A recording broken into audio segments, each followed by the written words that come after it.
A Chinese guy and a Jewish guy are drinking at the bar. The Jewish guy turns to the Chinese guy and says, "F you and your people for bombing Pearl Harbor." The Chinese guy is like, "What? That wasn't us. That was the Japanese." The Jewish guy says, "Chinese, Japanese, Vietnamese. You're all the same." After a few minutes and another beer, the Chinese guy turns to the Jewish guy and says, "F you and your people for sinking the Titanic." The Jewish guy says, "Huh? They ran into an iceberg." Chinese guy says, "Iceberg, Goldberg, Steinberg, you're all the same." A man and a woman are seated next to each other on a flight. They start eyeing each other, and both realize they want to do the same thing. He slips a condom out of his pocket, and she looks delighted. "Rear toilet," he suggests. 5 minutes. She agrees and goes off. He waits for 5 minutes, then goes and slips in there with her. "Right, get that condom on," she says. Soon, they are both sighing with pleasure. But a sharp-eyed stewardess noticed them and realized what they were up to, so she humiliates them by making an announcement over the PA system. To the lady and gentleman in the rear toilet, we know what you are doing. And it is expressly forbidden by airline regulations. Now, please put those cigarettes out and take a condom off the smoke detector. Mom, I'm dating a neighbor. But he could be your father. Age doesn't count for me. I don't think you understand. Park ranger is doing his rounds in the woods when he stumbles upon a guy sitting by a fire, his rifle leaning against a tree, roasting a bald eagle. The ranger immediately arrests the guy and drags him to his cruiser. Eventually the case goes to court. The judge is outraged and asks if he has anything to say for himself before going to jail. The guy explains that he was lost in the woods for several days, could not find anything to eat. When he was almost starved to death, he sees the eagle perched in a tree close by. It was purely a matter of survival. He gathered whatever strength he had left, shot the bird, and was eating it when the ranger showed up and arrested him. The judge was understanding, opted for leniency, and let him go free. As he's exiting the court, the judge calls him and asks, out of curiosity, "How does it taste?" And the guy responds, "It's a very interesting flavor. I'd say something between a panda bear and an Andean condor." What's the difference between a police officer and a bullet? When a bullet kills someone else, you know it's been fired. Man walks into a bar with a beard made entirely of grass. And the bartender says, "Why the lawn face?" Two economists are walking in a forest when they come across a pile of shit. The first economist says to the other, "I'll pay you $100 to eat that pile of shit." The second economist takes the $100 and eats the pile of shit. They continue walking until they come across a second pile of shit. The second economist turns to the first and says, "I'll pay you $100 to eat that pile of shit." The first economist takes the $100 and eats a pile of shit. Walking a little more, the first economist looks at the second and says, "You know, I gave you $100 to eat shit, then you gave me back the same $100 to eat shit. Can't help but feel like we both just ate shit for nothing."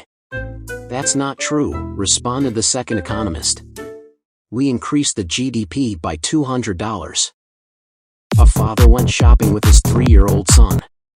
The child was crying loudly, and the father kept repeating calmly, "It's okay, Johnny. Don't cry, Johnny. Everything's gonna be fine." When they reached the cashier, the child continued to cry louder, but the father kept repeating calmly, "We're almost done, Johnny. You're gonna be home soon, Johnny. Everything's gonna be fine." Cashier says, "Wow, it's amazing how you can speak so calmly to your son, Johnny." Father replies, "Actually, my son's name is George. I'm Johnny." A man with a winking problem is applying for a position as a sales representative for a large firm. The interviewer looks over his papers and says, "This is phenomenal. You've graduated from the best schools, your recommendations are wonderful, and your experience is unparalleled. Normally, we'd hire you without a second thought. However, a sales representative has a highly visible position, and we're afraid that your constant winking will scare off potential customers. I'm sorry. We can't hire you." "But wait," the man says. "If I take 2 aspirin, I'll stop winking." "Really? Great. Show me." So the applicant reaches into his jacket pocket and begins pulling out all sorts of condoms, red condoms, blue condoms, ribbed condoms, flavored condoms. Finally, at the bottom, he finds a packet of aspirin. He tears it open, swallows the pills, and stops winking. "Well," said the interviewer, "that's all well and good, but this is a respectable company, and we will not have our employees womanizing all over the country." "What do you mean? I'm a happily married man." "Well then, how do you explain all these condoms?" He sighed. Have you ever walked into a pharmacy, winking, and asked for aspirin? Guy visits the doctor and says, "Doctor, my girlfriend is pregnant, but we always use protection and the rubber never broke. How is it possible?" Doctor replies, "Let me tell you a story. There was once a hunter who always carried a gun wherever he went. One day he took out his umbrella instead of his gun and went out. A lion suddenly jumped in front of him. In order to scare the lion, the hunter used the umbrella like a gun and shot the lion, then it died." Guy says, "Nonsense. Someone else must have shot the lion." Doctor replies, "Good. You understood the story. Next patient, please." A father and his 10-year-old son were in the grocery store, and the son was throwing a penny up and catching it. After several successful attempts, he threw it up, lost it in a light, and it went into his mouth. He started choking, which caused the father to start freaking out and yelling for a doctor. A well-dressed woman walked over, calmly reached down and squeezed the boy's testicles through his clothes. He immediately spit up the penny and stopped choking. She didn't say a word and walked away. After making sure his son was okay, the father found the woman to thank her and said, "I've never heard of that before. Are you a doctor or something?" She replied, "Actually no, I'm a divorce attorney." A politician visits a small tribal community at a town hall meeting. The politician confidently proclaims, "I promise to lower food prices for everyone." Without missing a beat, the chief shouts, "Oompa," and the crowd erupts in applause. Feeling emboldened, the politician continues, "I assure you, affordable healthcare for all." This time, the chief's voice booms even louder, "Oompa Oompa." The audience gives a standing ovation, clapping non-stop for an entire minute. Walking out with a pep in his step after the meeting, the politician is momentarily stopped by the chief, who warns, "Watch your step. Don't step on that Oompa over there." Daniel fancied himself quite a ladies' man, so when his cruise ship went down in a storm and he found himself stranded on a desert island with 6 women, he couldn't believe his good fortune. They quickly agreed that each woman would have one night a week with the only man.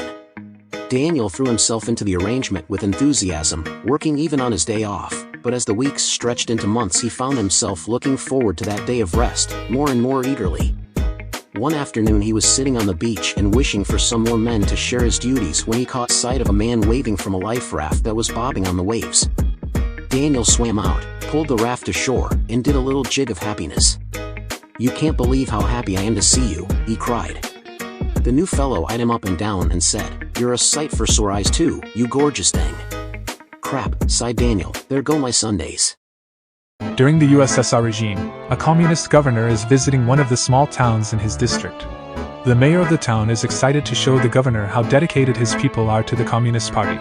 So as they are walking through the town bazaar, he pulls one of the farmers to ask him a couple of questions. He asked, "Comrade, if you had 2 apartments, wouldn't you be happy to donate one to the Communist Party?" And the guy replied, "Of course, comrade, I would be happy to contribute to the motherland." The mayor went on, "And if you had 2 automobiles, wouldn't you be happy to donate one of them to the Communist Party?" And the guy said, "Of course, it would be an honor." The governor is very impressed, but the mayor decided to keep going. "And comrade, if you had 2 cows, wouldn't you also happily donate one back to the people?" At this the farmer hesitated and with a dismayed look said, "No, I would not donate a cow." Puzzled, the mayor asks him, "But if you would donate an apartment and a car, why wouldn't you donate a cow?" The farmer looks back at him and says, "Well, I actually have 2 cows."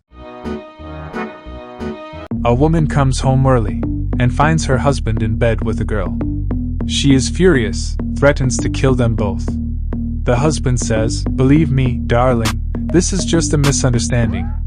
I was driving home and saw this young lady trying to catch a ride. So I decided to give her a lift. I ask her where she needs to go, and she tells me she wants to visit some relatives, but isn't sure about their address. So I took her home so she could check our phone book. Once there, I saw her dress is pretty ragged, so I decided to give her your old dress. Nearly 2 years that it's been hanging in the closet, and you never wore it. Then I saw her shoes are also about to fall apart, so I gave her your old shoes, which have been doing nothing but collecting dust for 3 years. Of course, she said thanks, and then asked, "Excuse me, sir, but is there anything else in this house your wife never uses?" Wife says to her husband, Have you ever seen $20 all crumpled up? No, said her husband. She gave him a sexy little smile, unbuttoned the top 3 buttons of her blouse, and slowly reached down in her cleavage created by a soft, silky push-up bra, and pulled out a crumpled $20 bill. He took the crumpled $20 bill from her and smiled approvingly. She then asked, "Have you ever seen $50 all crumpled up?" "No, I haven't," he said with an anxious tone in his voice.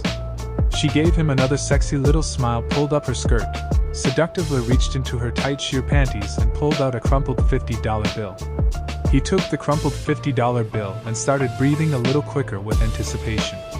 "Now," she said, "have you ever seen $50,000 all crumpled up?" "No way," he said, becoming even more aroused and excited, to which she replied, "Go look in the garage." Little Johnny attends a horse auction with his dad. He watches as his father moves from horse to horse, running his hands up and down the horse's legs, rump, and chest. After a few minutes, little Johnny asks, "Dad, why are you doing that?" His father says, "I have to make sure that he's healthy and in good shape before I buy him." And little Johnny says, "Dad, I think the UPS guy wants to buy Mom. I saw my dwarf neighbor standing at the bus stop this morning, so I stopped. I said, 'Jump in. I'll give you a lift.' F off," he said.